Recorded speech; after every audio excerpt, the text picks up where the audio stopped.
Hey everybody, it's Old School Nerd, and this is not a reaction. This is a breakdown.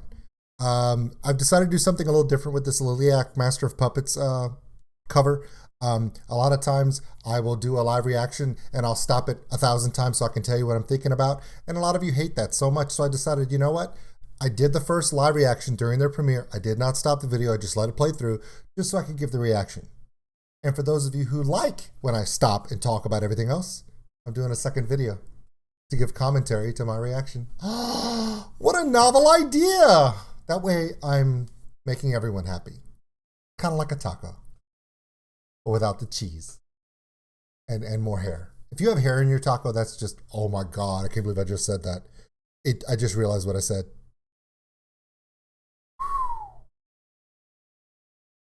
If you're a child right now and you're confused, I was going to say ask your parents, but I don't want to get sued, so don't ask your parents. Just forget everything I just said. Maybe I should just start over, but it's late now. Anyway, oh God. I'm making a breakdown reaction about kids, and I just made a joke that's really not for kids. Okay, so on that respect, let's talk about Liliac's cover of Master of Puppets. Okay, I did a reaction. I was very impressed. Here's a little bit of the backstory on that. I'm going to move this forward because this is actually me talking about what I'm about to do, but we already know what I'm about to do. So I'm really pumped about this. I know you are, buddy. So what I'm going to do is I'm actually going to remove myself a little bit. I'm going to make myself just a little bit bigger so I kind of block myself. Oh, look at me. Oh, I'm old school blocking. That's awesome. Okay, so we're going to break down the reaction. As many of you know, I did a interview with Papa Liliac, and he expressed to me how this video came about. And they were talking about their next big cover, and they wanted to do something really, really metal. And he's like, dude, Master of Puppets is the most metal thing. But it actually was the fans. They posted on their social media a list of super metal songs of the 80s to do covers to. And the fans themselves said Master of Puppets. And I told him in the interview, I said, dude, I think they trolled you. Because they picked like literally one of the hardest arrangements to do because there's so many timing changes and key changes and dynamic changes. Plus, Master of Puppets in the original form was technically a lot of Metallica fans, especially those who have already commented on this video that I'm doing this breakdown to, are like, oh my God, it's not Metallica. Of course it's not Metallica. Hell, Metallica is not Metallica. When Master of Puppets was recorded, think about the lineup. Okay, you still had Cliff Burton. So the bass lines were completely different than what they are now. Now, Trujillo does an amazing job of doing what Cliff did. In fact, a lot of the band members of Metallica say that Trujillo brought back that feeling that they had when they had Cliff, because their playing styles are very similar, and that's cool. But that has nothing to do with Liliac, okay? Papa Liliac explained that because they have only one guitarist, it's not going to be the same. So for those of you who are like pure Metallica fans, I'm sorry. I'm a Metallica fan growing up. And Master of Puppets, and For Whom the Bell Tolls is my favorite song of all time. But my second favorite song is Master of Puppets. And I recognize that they're not trying to be Metallica. They're not going to be. And they admit it. So what they're trying to do is they're trying to do this song. They're trying to do it their way with what they have. Because they only have one guitarist now. It's just Sam. And they also have a keyboard player, Justin, all the way by himself over there, okay? So Papa Liliac said we're incorporating the two for two reasons. Number one, they're not Metallica. They can't be Metallica, okay? They're not.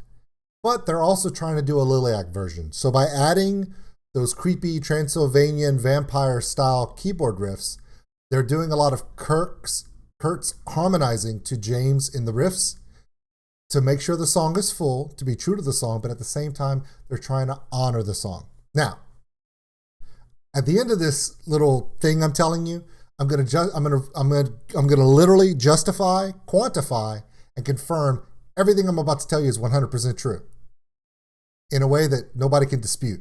Are you ready? Let's break this down.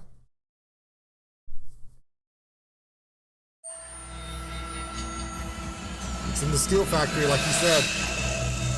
That's awesome. Now, what I'm talking about is in my interview with Papa Liliac, he talked about how he contacted a metal fabrication shop in California, and he was having them build this riser, which is a drum riser, an all-metal drum riser for Abigail. And it's got the diamond plate on the front of it with the big Liliac, and it's super impressive. But it was going to be pretty expensive to build, and when you're dealing with, you know, construction grade steel like that.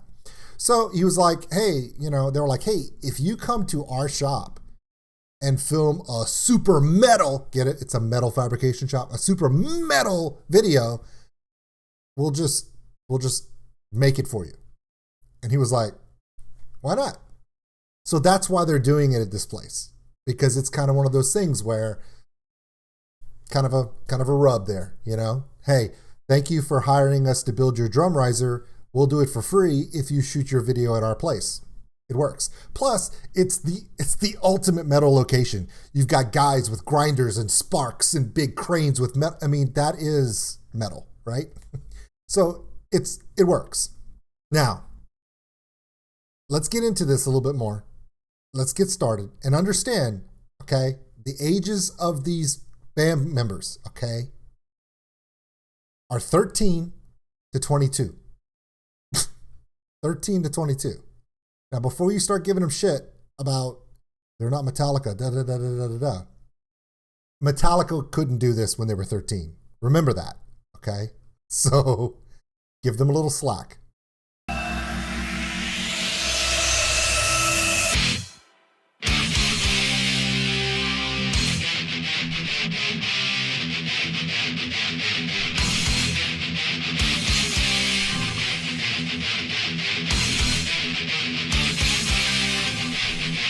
Now you're going to hear Sam is doing the James Hetfield, the licks. I mean, he's doing that groove that everyone knows, that classic. Look, you learn "Smoke on the Water" is your first chord progression that you learn for metal. It's "Smoke on the Water," right? And the second one you learn is "Inner Sandman." After you do those two, you go on to something like this. And you only get this first two measures. Dun, dun, dun, dun, dun, dun, dun, dun. And you learn that and you move on to something else because you realize it was harder than you thought. But Sam is holding it down. Now, but that's not what I'm stopping it for. What I'm stopping it for is the sound of the keyboards. They're not doing this high, fluttering, synthesized 80s style. They're not. They're kind of giving this drawn out, haunting vampire style. Why? Because that's Liliac's theme. Remember, Transylvania, Liliac flowers. It's kind of doing more of a vampire thing. And that's okay. That's their theming. Now, I want to call out two people before we even get started. Number one, the beginning, you're going to hear the drums and Abigail's power in it. The key behind Master of Puppets is not how fast you can drum, and not how quickly you can transition. The key to Master of Puppets as a drummer is being on beat, on cue, because there's a lot of cuts and breaks and coming in at the exact right time. Now, a lot of those things can be done in studio, but when they play it live, it's going to be on Abigail to make sure she keeps in the pocket. And in the video, she does a really good job, and I'm listening to her, and she's doing her breaks properly. The other thing is for the other one I want to point out is going to be her partner in crime in this one, Ethan. Ethan, of all the people that I asked Papa Liliac about, who I was most worried about on this video was Ethan, not Sam. Everyone was thinking, are you worried about Sam? No, I've seen Sam play solos that are harder than a lot of the stuff in Master of Puppets. The thing that struggles with Master of Puppets is that it's a very long song, and you can get lost in it. Ethan is the one that I was concerned about, not because of his age, but because of this is a Cliff song. So there are essentially two ways to play this song. The first way to play this song is to just hit the downbeats. Dun, dun, dun, dun, dun, dun, dun, dun, dun, dun, dun, right? And then whenever you get started on the chorus, it's dun, dun, dun, dun, dun, dun, dun, dun, dun, dun, dun, dun, dun, dun, dun, on the bass line. However, that's Jason Newsted style with the pick, bass. When I was watching Metallica after 1992, Jason Newsted was the bass player. And he did not play pull finger in the layers that Cliff Burton would interpret. That's because that's his style of bass playing. Ethan had two choices to make. Either he was going to play on the downbeat and play the bass measures to stay within the rhythm and just stick within the pocket of the drums. Because on Master of Puppets, in this song, and I learned to play it on the drums, and when you're playing it on the drums, it's a little different because the drums are very straightforward, right? For Master of Puppets. Precise, pocketed, break. You've seen it, okay? Abigail does her job. Ethan has to make two choices. He can either play it Jason style in the sync with the Lars drumming, which is dun, dun, dun, dun, right? Just playing the downbeats and stuff. Or he can go to more of a Cliff Burton style where he leaves the pocket of the rhythm section and plays more fill notes. Dun, dun, dun, dun, dun, dun, dun, dun, dun, dun, dun, dun. Instead of just playing those downs, he could play the second and third beats within something and give it more of a melodic feel. He has the choice. I was happy and excited and slightly surprised when I saw that throughout the song, Ethan throws in a lot of the fill notes. No, not to Cliff Burton level. Do not get that twisted. As Cliff Burton never played Master of Puppets the same way twice. Because he was a genius. He would just go off and he would stay within the song, but he would always make it better every single time because that was the genius of Cliff Burton. That's why his loss has been such a hard thing for not only Metallica, but metal itself to get over. Ethan does not stay on the safe side. He does put fill notes in there, which if you listen for them, you'll hear them. Especially when you see them cut to him in the video, you can see him going to those extra notes that are just not on the count. Good for you, Ethan. Good for you.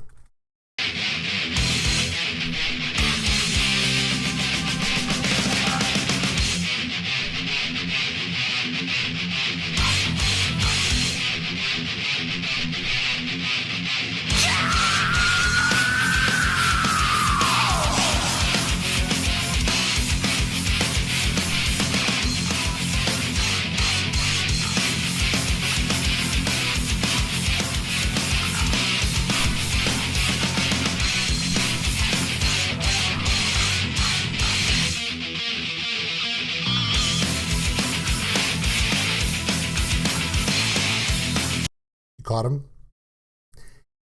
Of all the people, like I said, of all the people I was worried about for this song, it was Ethan. Because it's a hard song to play as a bass player. Because your bass playing is over than the standard count of what the drums are doing.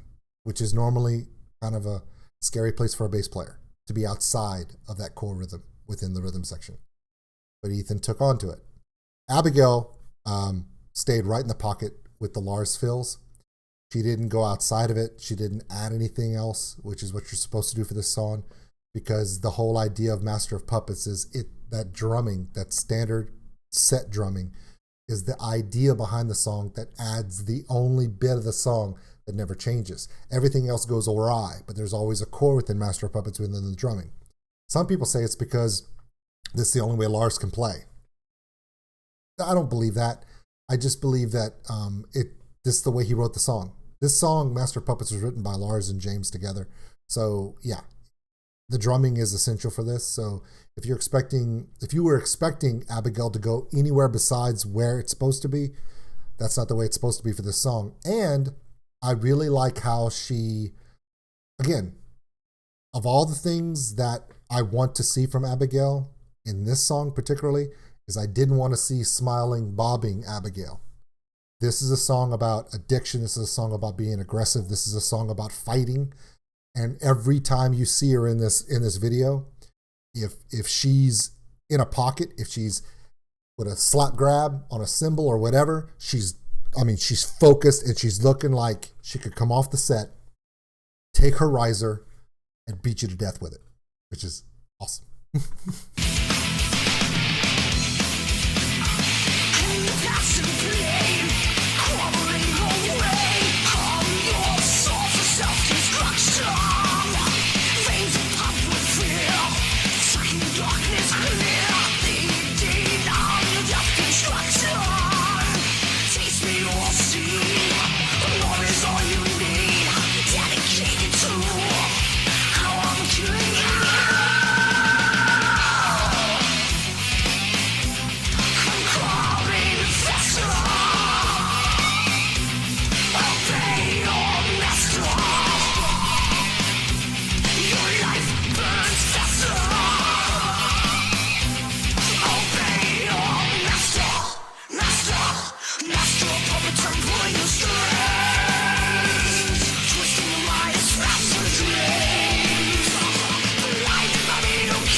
Okay, this is a good time to talk about Justin.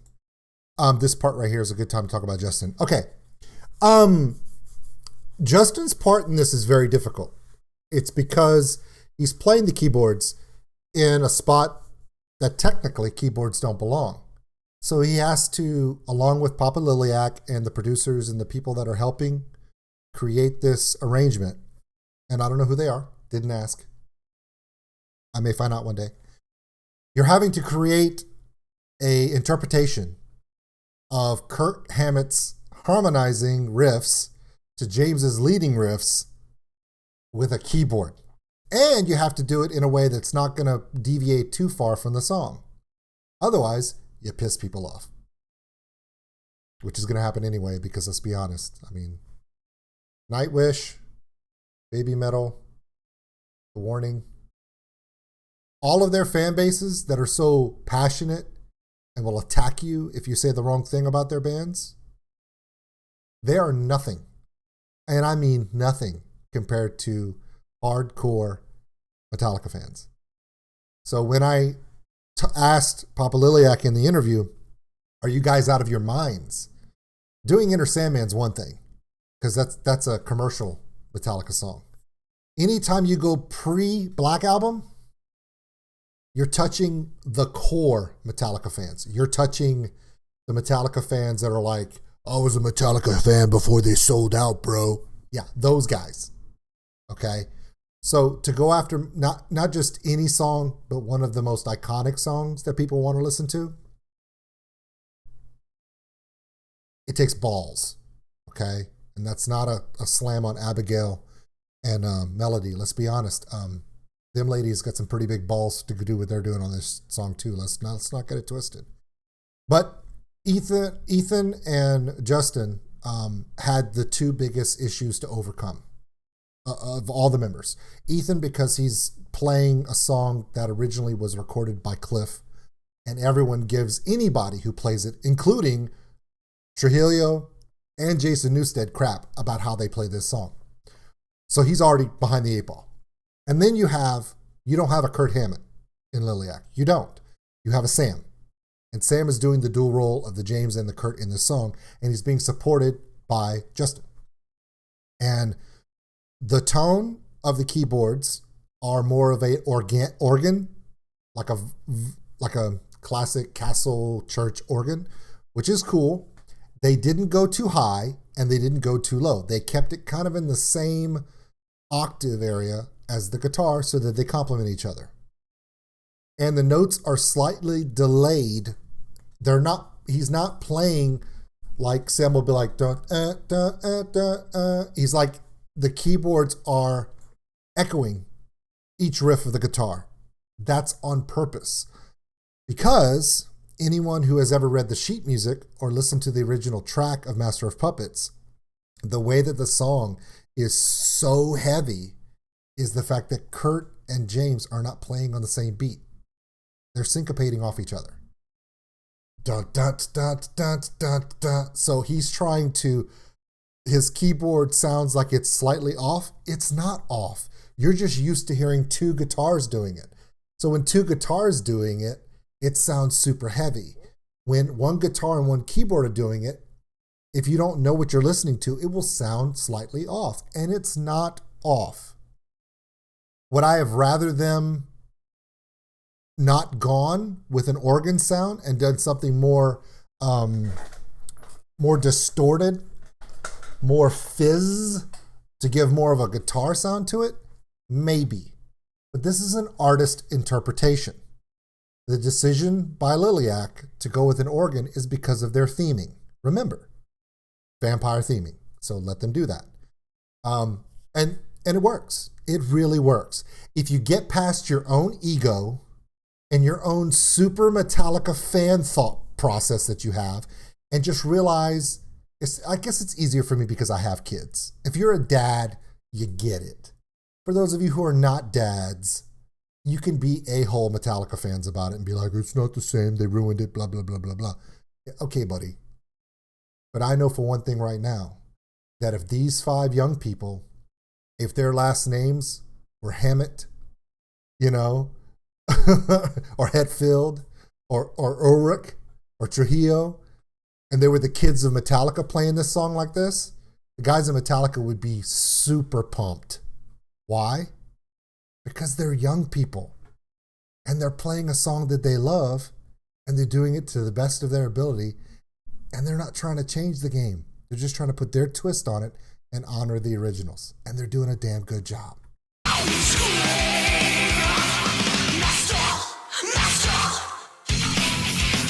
Yeah, I'm going to get to melody, don't worry.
That's good shot. That's my other guy talking. It's my doppelganger. I hear him. He's talking.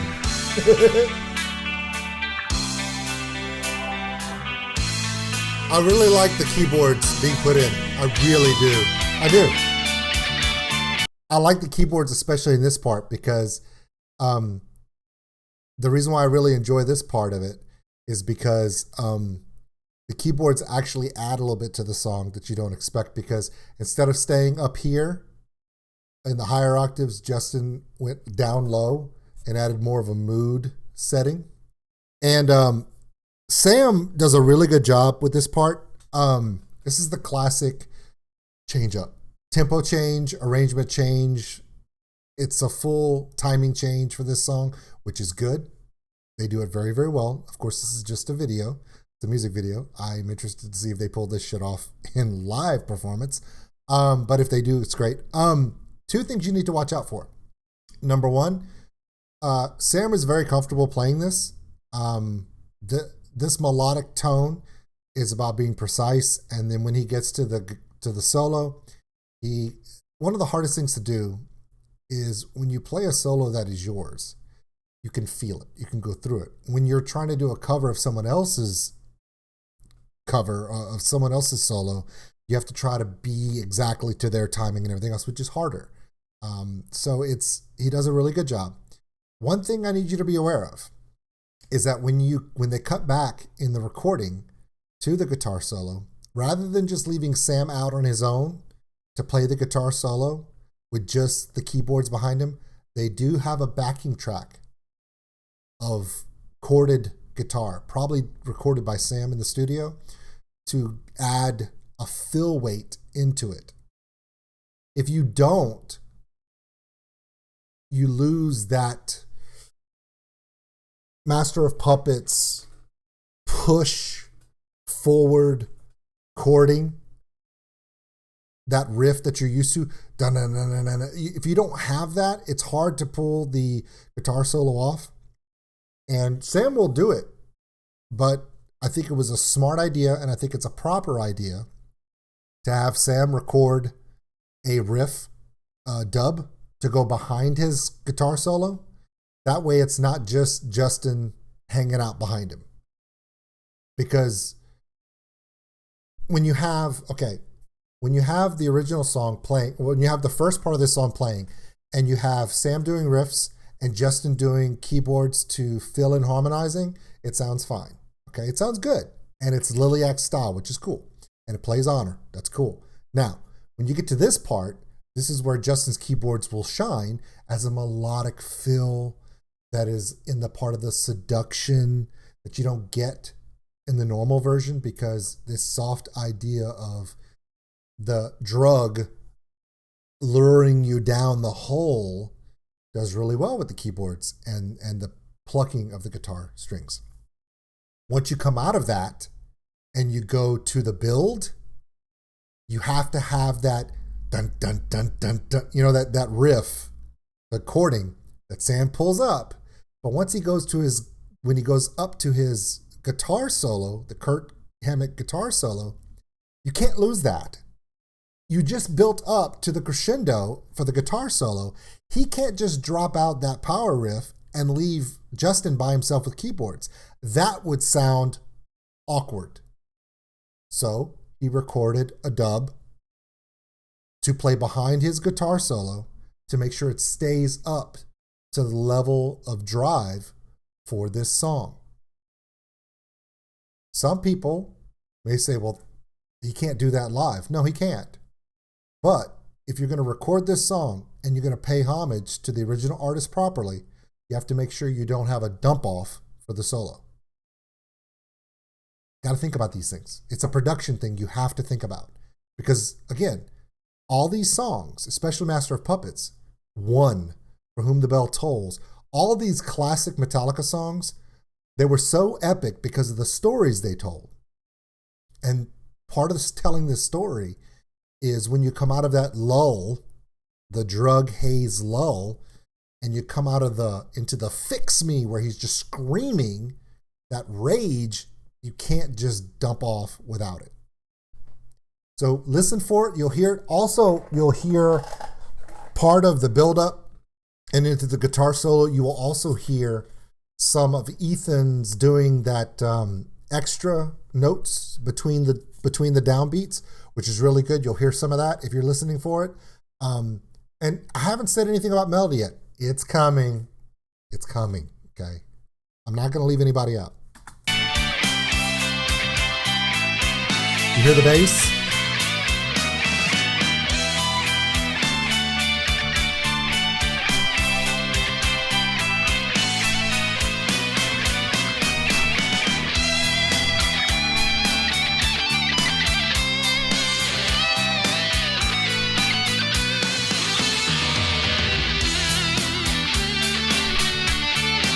This is probably the best part of the song for Liliac right here.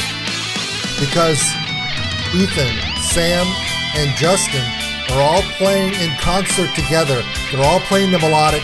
Nobody's sitting back. They're all filling in. Especially Ethan. You hear the bass?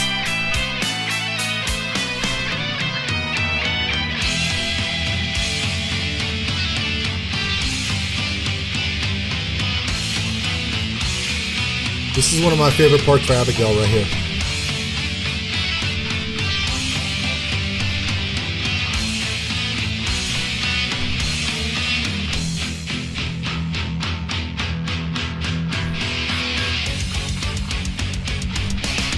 I actually like that.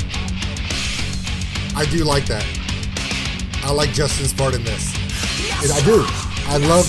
I love how he changed it up. Instead of playing something else on top to accent, he's down here dun, dun, dun, dun, dun, dun, dun, dun, dun, dun, with that, and it's it's so campy, but it's cool. It adds it kind of adds that classic dark vampire vibe to it, like dun, dun, dun, almost like a Jaws thing. I don't know why the hell there's a shark in this video, but it's pretty cool.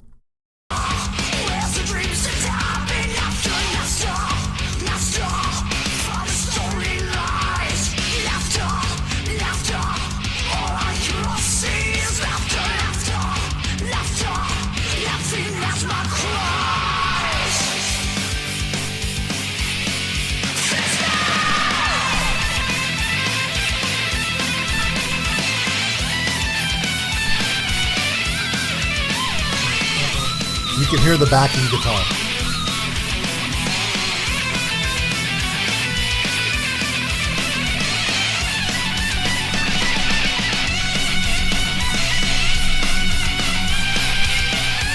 I like this part.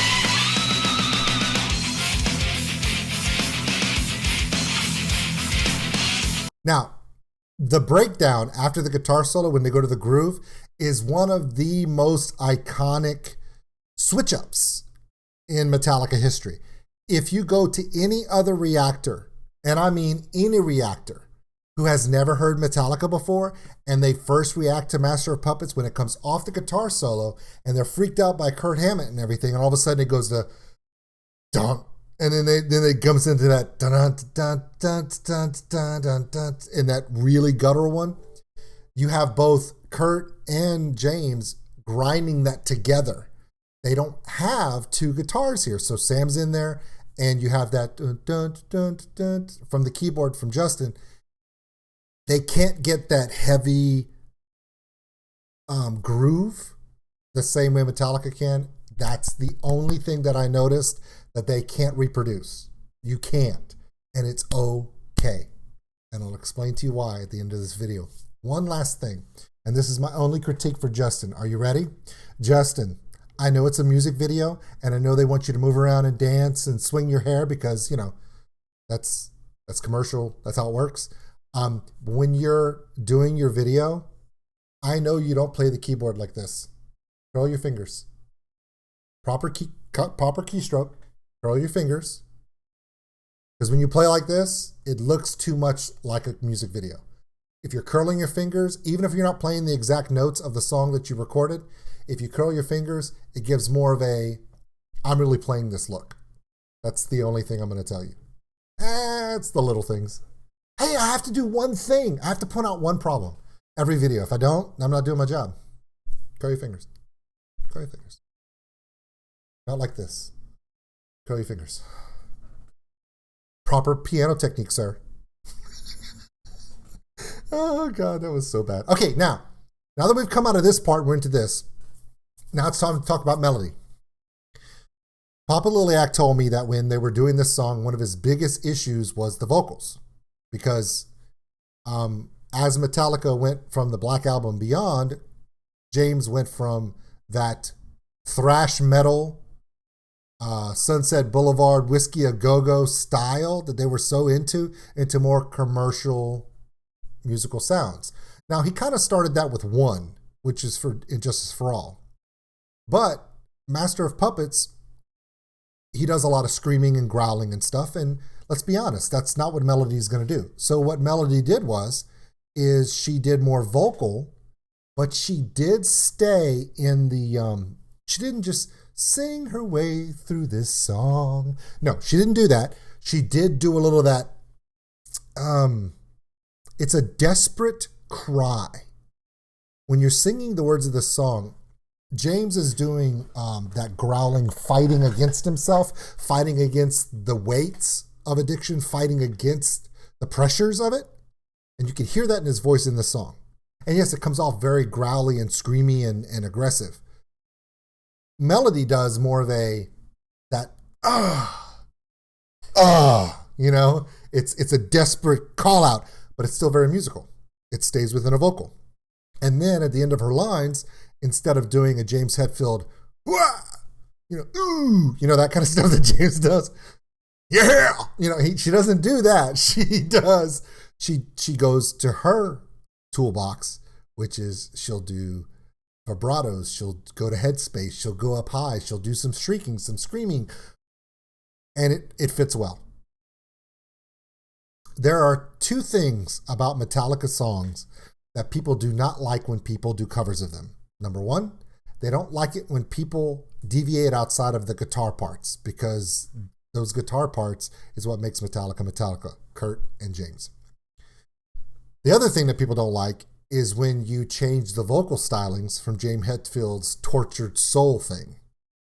Well, Melody didn't do that. She didn't get away from the tortured soul. She sounded like she was in a fight the entire time through the song, vocally, like really stretching it. She didn't melodically operize it. She didn't do some kind of sultry sounding like she does for some of her other stuff. She channeled her inner Ronnie James Dio.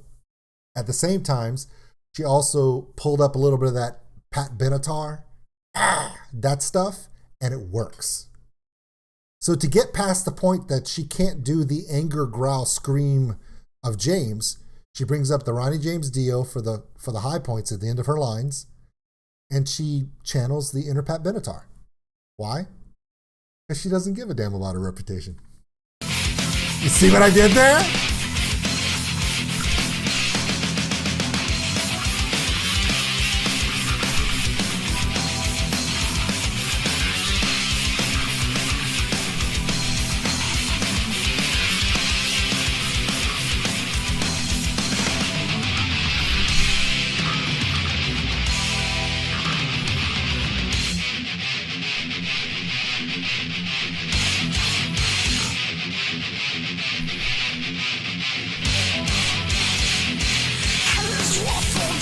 Nice.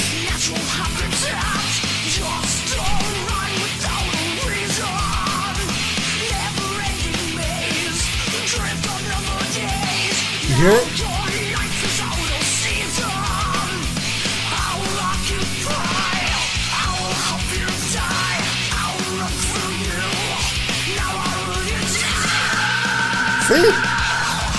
See? Now, I keep saying she's channeling her inner Pat Benatar, or she's channeling her inner Ronnie James Dio for all these other things. At some point, we're going to have to stop saying all that, and we're just going to have to start saying it's Melody. It's Melody doing Melody.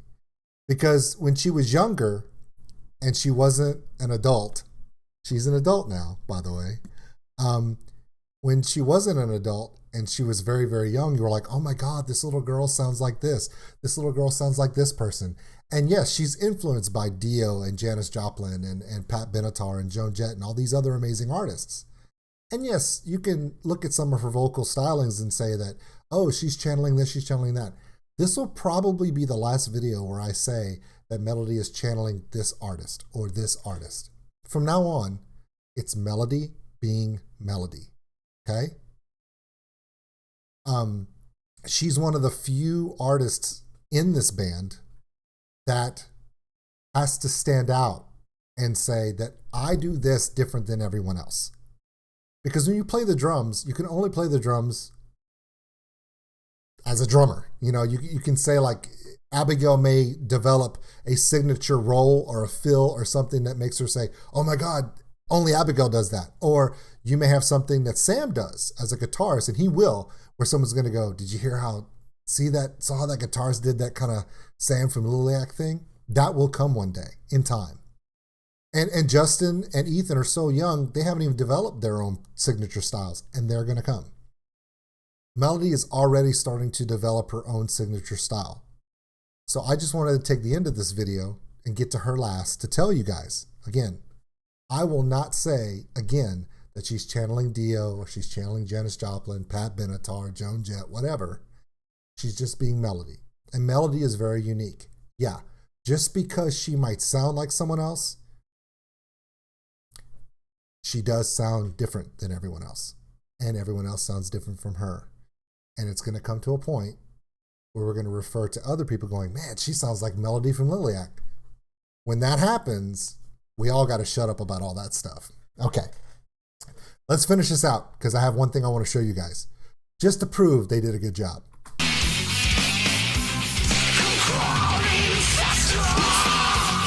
My bad.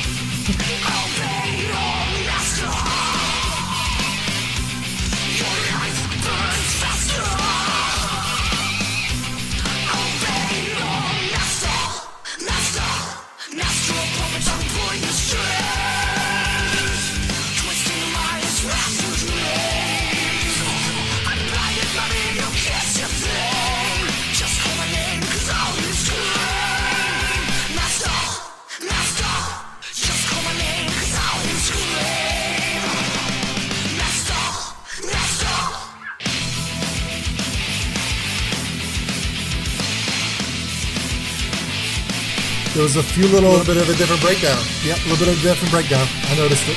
Ah.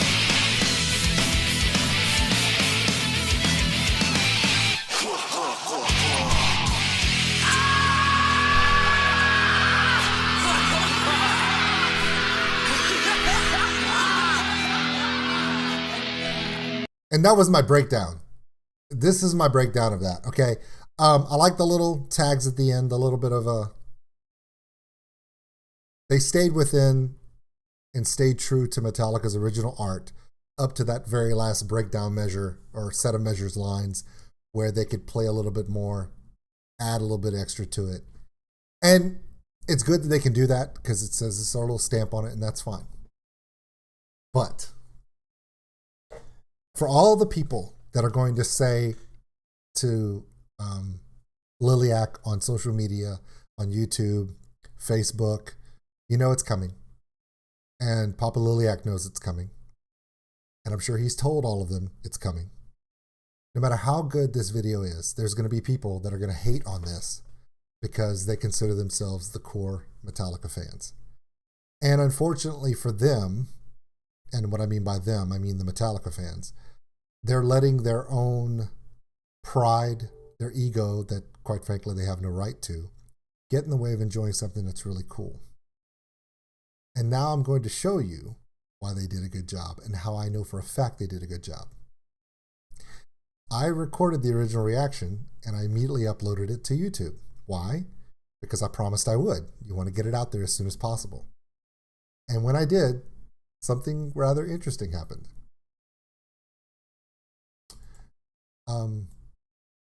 It got copyright striked almost immediately. Why? Because the algorithm of YouTube and a certain company that owns the rights to all of Metallica's music classified their cover as Master of Puppets, the remastered from the CD version. It recognized it as that. So when YouTube auto claims your cover as the original remaster of Master of Puppets, you must have been pretty good at it. I sent this to them because I wanted them to know that, hey, by the way, I did a reaction, but it got copyright striked almost immediately. It got copyright claimed almost immediately because it sounded too much like Metallica. So for all those that want to give them hate about it not being good enough to be a Metallica song, no, it's a Liliac song, okay? This is Liliac doing their amazing... And do you realize how much work it took to do this? How much practice it takes to go to this style of music? It's not easy, okay? And I'm sure it was a labor of love, and they worked really hard on it, and it shows. That's Master of Puppets, the cover by Liliac, and they did a damn good job. They did themselves proud, they did their family and fans proud, and they paid homage to the original artists, Metallica, in a proper way. That's my take on it. That's me, old school nerd. And that was me breaking it all down for you. That was the breakdown. Sorry about the taco comment at the beginning. It was my bad. It's funny. You know, I think these things are going to be funny. And then I say them. And then I hear them through my dad ears and go, oh my God. And then I realize, wait, I've already started and I can't stop because it's live. See, kids, even adults make mistakes. Whether or not your parents admit that, that's on them.